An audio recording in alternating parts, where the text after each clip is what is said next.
Bienvenue sur la chaîne Force 12 Pénal. Petite licorne. Avec la team princesse. La team princesse. On va changer le nom de la chaîne. Team princesse. Ouais, c'est parfait. Team princesse.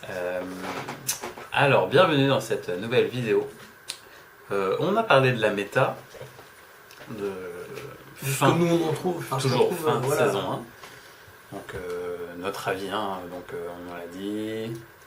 Basé beaucoup sur des decks agressifs ou ultra défensifs pour absorber les decks aggro, très peu de decks objo.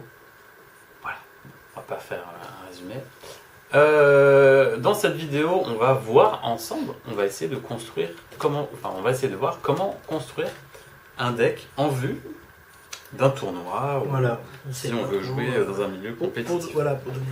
Je range ma baguette magique. Moi je garde ma licorne. Ma licorne, pas celle de ta fille. Alors déjà, le premier gros conseil, les objectifs. C'est le choix de vos objectifs. Le choix de vos objectifs. Donc déjà, avant de construire un deck, alors moi, comment je fais, déjà je sais comment je vais orienter ma bande, ma façon de jouer sur la bande. Et je vais essayer de prendre déjà des objectifs. Donc ceux qui seront faciles à scorer, où je ne vais pas dépendre des jets de dés. Donc ça c'est super important pour les scorer.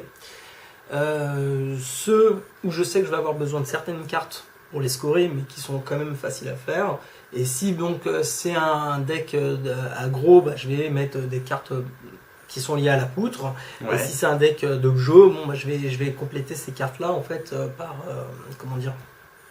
par des cartes d'objectifs, qui vont pas être forcément au combat, quoi. Quand c'est un deck défense ou de map control, voilà, ce genre de choses. C'est pas hyper clair. Mais le plus important, on va partir déjà sur un deck aggro. Donc quand on dit facile à scorer, on va prendre par exemple Seul dans les ténèbres. Bon, Seul dans les ténèbres, la condition, c'est qu'il n'y ait aucun combattant adjacent. Donc comme ça, c'est vrai que ça semble difficile, mais en fin de compte, tour 1, vous ne pourrez peut-être pas le faire, mais tour 2, tour 3, ça devient assez vite, surtout pour un deck agressif. N'oubliez pas, ça rapporte 2 points. 2 points, c'est l'équivalent de 2 morts simples. Donc une carte, 2 points, c'est quand même bien. Moi, il y a un objet que je trouve aussi hyper simple à faire, c'est celui où tu dois jouer 3 cartes à mélion. Escalade, ouais, je vais en parler, mais bien sûr, voilà, genre de. Ou au moins, même si. En plus, escalade dans un milieu compétitif, le gars va se dire putain, je vais peut-être pas jouer ma 3ème Amélio parce que. Voilà, il va pas la jouer. Escalade. Enfin, tu vois, c'est. Ah, bah bien sûr, mais clairement, c'est-à-dire que. Carrément rentrer dans un même si j'ai plein de pièces et que j'ai pris, je vais pas commencer à dépenser mes pièces bêtement pour les dépenser, j'attends la phase de fin pour les dépenser, parce que sinon. Si je lui offre une escalade, c'est trop dangereux. Voilà, donc c'est à part si je veux la scorer, bien sûr. Mais là, j'ai bon. Mais au moins, voilà, si l'autre vise l'escalade pour la scorer, vous savez que vous allez pouvoir la scorer. Donc ça, c'est quelques exemples. En fait, il y en a beaucoup. Il y en a plein. Il y en a plein. Toujours pareil, il y a les scores immédiatement ici en phase de fin. Ça reste facile. Donc par exemple, ce qui est important de se dire aussi, c'est une fois qu'on a fait la liste des objectifs. Donc moi, j'essaie des fois d'équilibrer, j'en mets à peu près 6 pour que je vais pouvoir scorer tout seul de mon côté, et 6 par exemple pour la poutre, où je me dis je suis en map contrôle, je vais en mettre 8-9 que je vais pouvoir scorer tout seul avec les objets sur le terrain ou autre, et j'en garde toujours un petit peu pour la poutre ou quoi que ce soit, parce que vu qu'on va peut-être être quand même amené à se battre, c'est bien quand même de récupérer des points, gratter des points. Faire la bagarre. Voilà. Il y a un moment, il y aura la bagarre. Ouais, il y a toujours un moment. Et du coup, ça c'est les objets. Donc c'est le plus important, c'est définir la ligne de son deck, d'accord, et aller chercher ce qui nous semble le mieux pour le deck. Ouais. Et ensuite, donc une fois qu'on a construit les objets, donc vaut mieux commencer par les objets, moi je trouve, en fait, avec la main. On va s'attaquer au deck pouvoir. Parce qu'en fait, les pouvoirs vont nous aider à remplir les objets. Voilà, exactement. Ça, c'est super important. On ne répète jamais assez. Les decks pouvoir, ça sert beaucoup à ça. C'est-à-dire, ça sert un peu comme une passerelle pour aller vous aider à marquer plein de points. Et donc, les decks, les cartes pouvoir, moi je commence toujours par les ploy, donc c'est les subterfuges. Je commence toujours par les subterfuges. peut-être commencer les améliorations, c'est pas mal, mais moi je commence par les subterfuges parce que déjà je vais voir à peu près avec mes subterfuges combien je vais pouvoir aussi, combien vont m'aider à scorer les objectifs. Ouais. Donc par exemple, on va prendre des exemples tout bêtes que tout le monde connaît. Vous prenez la carte, l'objectif, maître du subterfuge, d'accord, que tout le monde connaît. Qui est, si on a joué 3 subterfuges pendant une phase d'action, on marque un point en phase de fin. Bon, bah naturellement, on se dit, bah, en subterfuge, on va aller chercher quelque chose qui, par exemple, peut faire piocher. Comme ça, on est sûr d'avoir plus de chance de scorer. Donc, je vais rentrer un duel of wit. Duel de ruse. Duel de ruse. Par exemple, c'est voilà, le seul dans les ténèbres. Et ben, on sait qu'on va pouvoir, par exemple, donc le Lone Darkness, c'est mettre le Grid Concussion. Donc, c'est éclat foudroyant, c'est quand il y a le choc foudroyant. Choc foudroyant, voilà. Le truc qui pousse. C'est ça. Donc par exemple, qui vont aider à scorer ces cartes-là. Ça sert à ça. Donc vous voyez, déjà, bon, bah, je prends 2 objectifs, hop, 2 cartes. Monsieur, il faut que je prenne ma baguette. En plus, c'est des subterfuges qui vont vous être utiles, même sans. Voilà. Je veux dire, c'est toujours cool de jouer un choc foudroyant. Un choc foudroyant, par pour exemple. se sortir d'une situation. Exactement, pour sortir d'une situation, pour gagner un point d'avance, parce que si c'est un deck défensif, bah du coup, vous le mettez derrière votre bande, si lui il est calé au fond, tous les vôtres avancent et les siens bougent pas. Ça peut, s'il joue sur les plateaux rouges. C'est jamais des cartes mortes, c'est ça que je veux dire. Exactement, voilà. En fait, il faut pas chercher des cartes qui vont être complètement mortes si jamais vous n'avez pas l'objectif. C'est des cartes simples, stables. On va dire qu'on pourra toujours jouer en fait dans tous les cas. C'était tout pour mon intervention, chef. C'est très très très important. Alors donc, première chose, on pique nos objets. Une fois que c'est fait, on passe à nos subterfuges qui vont nous aider à faire les objets. Les objets. Et donc enfin les amélios qui vont booster nos voilà. Alors les améliorations, elles vont être hyper importantes dans le sens où c'est vraiment ce qui va aussi surprendre l'adversaire. C'est-à-dire quand vous commencez à buffer vos petits gars, ça devient plus compliqué à gérer. Et du coup, donc dans les améliorations, on a plein de types. Donc généralement, on peut jouer soit sur les nombres de points de vie, soit sur les attaques, soit sur les dégâts, sur le mouvement. Dans quelques cas, la défense. Alors, on peut buffer tout ce qu'on veut. Et c'est là où on va devoir aller piocher de manière la plus difficile, je dirais, des cartes pour essayer de buffer au mieux ses gars. Encore une fois, on peut toujours se servir des améliorations pour scorer des objectifs. Exemple, il y en a un, on voudrait pouvoir être sûr de scorer une Darkness. On va rester là-dessus puisque voilà.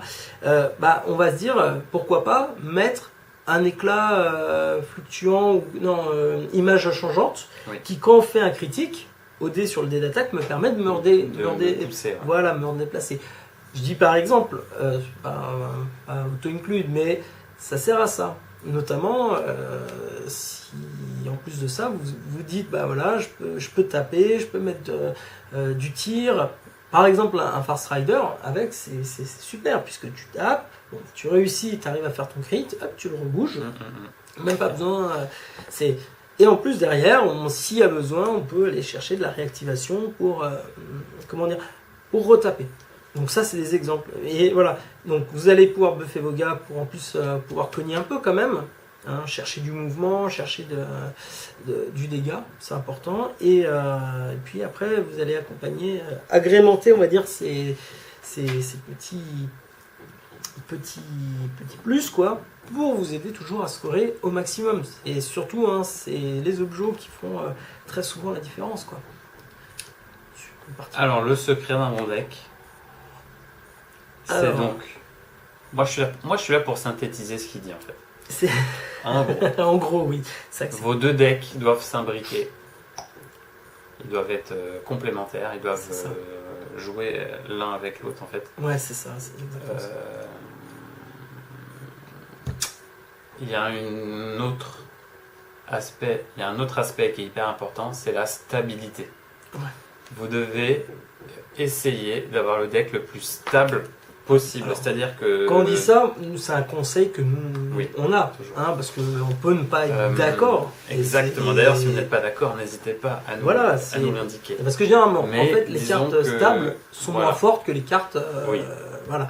Mais un deck stable, quelle que soit de la façon dont il va sortir, Et il vous aidera tout le temps. il vous aidera tout le temps. Voilà, il sera moins fort, mais il sera moins fort, mais il sera tout le temps meilleur même, plus souvent. Voilà, par exemple, on prend les cartes qui sont quand même fortes. Par exemple, je vais prendre l'exemple, on parlait des pièges à âme. Ouais. Piège à âme, il y a l'autre, c'est esprit enchaîné, qui, si on doit mourir, Ouais, on lance lance un un dé, dé. et puis si le résultat est bon, on meurt pas. on ce meurt genre pas. de truc, quoi. Voilà. Donc ça, c'est, donc mettons, on met les deux parce qu'on va être sûr d'en avoir un. Bon, bah ça, c'est deux améliorations qui, oui, sont très fortes Sur en le soi. papier, c'est- Sur le papier, c'est très fort. Même le rebond. Le rebond, Eh ben, c'est par pareil. exemple, le rebond. Le rebond, ça reste hyper fort. Ben, ça, voilà, quand il marche. Quand il marche, ouais. Donc c'est ce que je voulais dire, c'est que bon, alors, les subterfuges, c'est encore pire que les améliorations. Mais une amélioration, on la met parce qu'on va la payer, on la met. Donc déjà, on la paye. On la paye, on dépense un point de gloire durement gagné par Ouais, moment, parce que ouais. des fois, le premier, il n'est pas toujours facile à tomber quand on n'arrive pas à tuer. Ouais. Et celui-ci, vous lancez votre dé. Il rate, du coup, c'est comme si vous avez dépensé un point de gloire pour rien. Pour rien, ouais. Or que, ce que je disais, si vous lui aviez mis un Plus point, un point de vie. voilà, ou- lui, ça lui aurait peut-être obligé de jouer différemment, par exemple. Mm. Et derrière, il aurait dû chercher plus de ressources dans son deck Et à en lui plus, pour pouvoir le votre tuer. plus un C'est point de stable. vie, en plus, il marchera tout le temps. Il marchera tout le temps. Ouais. Alors oui, c'est moins fort parce que c'est vrai que quand le piège à âme il fonctionne, ça fait mal. Mais en face, si le mec il voit piège à âme, il va calculer ses coups, il va préparer, il se dit bon lui avant de m'y attaquer, je vais me donner les moyens de même si il marche son piège à âme, derrière je peux peut-être j'ai peut-être moyen de réenchaîner par dessus quoi. Ouais. Ou bien même vous l'ignorez simplement. Enfin, je veux dire, c'est pas toujours. Donc en gros, une carte, enfin un deck stable, c'est un deck qui va vous demander très très peu de lancer dés. En fait, Voilà. votre sort ne dépendra pas des jets de dés. C'est ça, et que c'est des cartes qu'on va pouvoir jouer assez vite. Par Ouais. exemple, on prend l'exemple du rebond. Le rebond, c'est une carte qui est extrêmement forte. Ça renvoie à une attaque que l'autre a fait sur le joueur, et l'autre n'a même pas une défense derrière. Donc il prend les dégâts dans la tronche. Mais ça marche sur une esquive ou un crit. C'est-à-dire que ça, c'est une carte qu'on va garder en main. Donc, c'est Le une temps chance que- sur 3 que ça passe. Ouais, déjà, non, c'est une chance sur 3, mais en plus, je veux dire, on va garder la carte en main. Tu vois, donc, si on l'a tour 1, on se dit, bon, le mec, il va peut-être pas me mettre tout de suite la grosse praline tour 1, on va la garder. Bon, tour 2, donc celle-là, on la garde encore en main. On pioche pas une carte qui est importante peut-être dans le deck, quoi, qui aurait pu nous dépanner. Ça On prend la joue. Ça prend la place d'une. On jette le dé, on rate. On l'a gardé 2 tours, la carte. Ouais, pour rien. Pour rien. Et en plus de ça, quand on calcule du coup sur la partie finale, on parle, allez, là, et ça arrive, c'est une partie de déchatte. Alors ça ça arrive complet, des fois on en fait plusieurs, c'est pour ça que c'est important de suite. Donc vous prenez votre pool de cartes que vous avez choisi, vous prenez toutes les cartes, vous lancez les dés, puis là vous dites, sur celle-là, je sais pas, moi admettons, j'en ai mis 4 avec des lancers de dés, sur les 4, j'en ai raté 3. Déjà, on a joué avec 7 subterfuges. Déjà, ça fait mal. Moi, c'est mon conseil. C'est comment moi je build mes decks. Déjà, toutes les cartes de chance comme ça, dés qui sont pas stables. Alors, bien sûr, quand vous avez de la chance au dé, alors là, vous allez gagner le tour. C'est Ouais, sûr. on peut toujours en Voilà. laisser une ou deux, je veux dire, bon. Non, mais on peut en laisser une ou deux. Et encore une fois, on se prive de cartes qui Si. sont fortes tout le temps. Moi, je suis honnête, si Games Workshop ils font une carte promo piège à âme, je vais la mettre. mais, Moi, je suis un joueur. mais pièges à âme, on peut. Je joue que les cartes promo. Ah non, mais on peut les mettre au contraire, ça reste bien un piège à âme, parce que c'est une chance sur 2, c'est voilà, ça, c'est un peu. Ça reste fort. Maintenant, on peut mettre des Allez, choses mieux. il est temps que la fée du résumé rentre en jeu. Donc, Vas-y, résume. résumé numéro 1. Les deux decks doivent s'imbriquer. Ouais. Résumé numéro 2. La stabilité. La Viser un stability deck is stable. the key. Ouais, viser un deck stable. Vous allez en faire des parties avec. Et Dans un tour. enfin, comme on peut conclure, Si j'avais noté qu'il fallait une stratégie, une ligne directrice. Bah oui, aussi. donc voilà. Si vous dites je vais jouer nain poutre, bon bah vous n'allez pas commencer à mettre des clés, les clés obscures. Non mais bien sûr, c'est ce qu'on a dit. Ce truc de genre. Ouais, la ligne, on la garde du build jusqu'au jeu. Hein, parce qu'on a le droit à très peu de cartes, mine de rien, je trouve. Il faut faire des choix drastiques. Parfois, on se retrouve à choisir entre tel ou... Donc, commencez pas à partir dans tous les sens. Sacrifiez les cartes. Ok, vous avez une carte que vous adorez par-dessus tout. Bon, bah, elle rentre pas dans la stratégie. Elle rentre pas dans la stratégie, tant pis. On est là pour un tournoi.